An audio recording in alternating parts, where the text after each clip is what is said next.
गंगा नदी के किनारे बसा एक छोटा सा गांव था जहां के लोग अपनी दिनचर्या में संतुष्ट थे। यह गांव जितना सुंदर था उतना ही शांति से भरा हुआ था।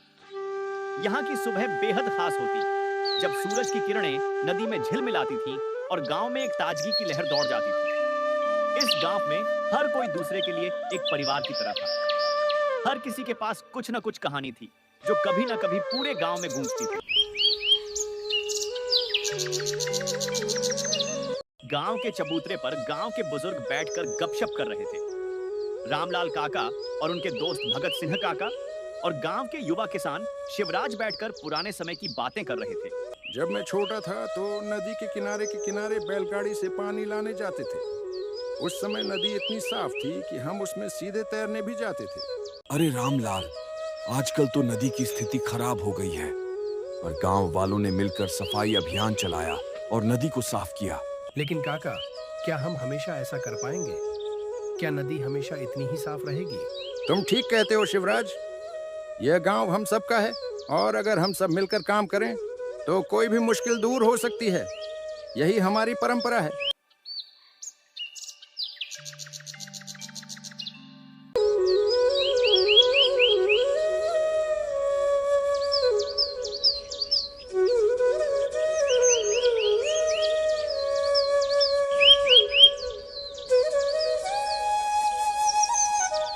किशन भाई, आज तो मछलियां खूब मिल रही हैं। हाँ गोपाल भाई, पर तुम जितनी मेहनत करते हो उतनी मछलियां तो मिलनी ही चाहिए। तुम ठीक कहते हो, लेकिन अगर नदी न होती तो हम इस मेहनत का फल कैसे पाते? बिल्कुल, नदी ही तो हमारी जिंदगी है।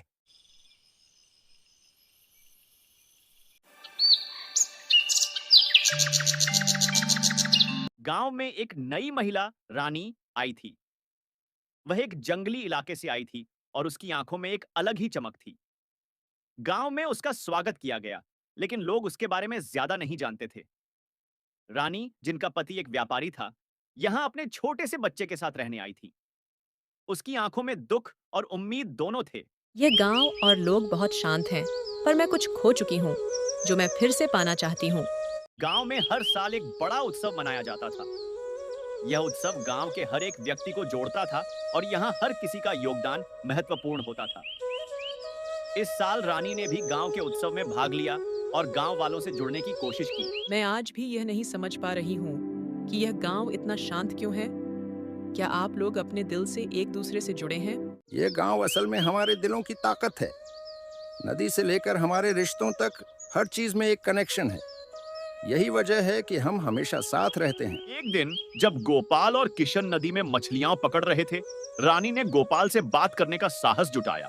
गोपाल जी, आप मछलियाँ पकड़ने के लिए दिन रात मेहनत करते हैं।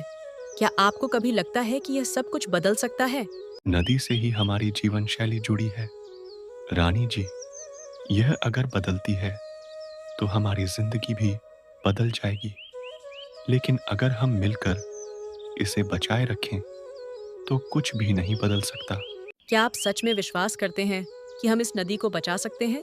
हाँ रानी जी, हमें सिर्फ एक दूसरे का साथ चाहिए। एक दिन गांव के लोग यह सुनकर हैरान रह गए कि नदी का पानी अचानक कम हो गया था। यह संकट था और लोग चिंतित थे। गोपाल, शिवराज और किशन मिलकर गांव वालों के पास गए और सबको यह समझाने की कोशिश की कि वे मिलकर इसका समाधान खोज सकते। हम सबको मिलकर काम करना होगा। नदी के किनारे के पेड़ पौधों को सुरक्षित करना होगा। हमें पानी को बचाने के लिए जल पुनर्भरण की प्रक्रिया शुरू करनी होगी। अगर हम सब मिलकर यह प्रयास करते हैं तो हम नदी को फिर से संजीवनी दे सकते हैं।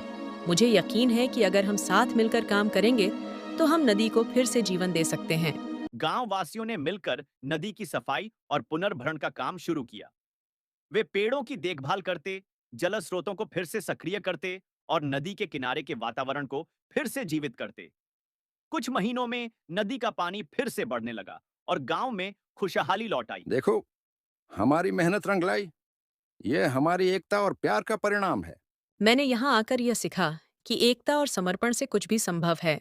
जब हम एक दूसरे के लिए काम करते हैं तो कोई भी समस्या हमें नहीं हरा सकती। इस तरह से कहानी का अंत हुआ, जिसमें गांव वासियों की मेहनत, उनकी एकता और नदी के प्रति उनके प्रेम ने एक नई दिशा और नई शुरुआत दी।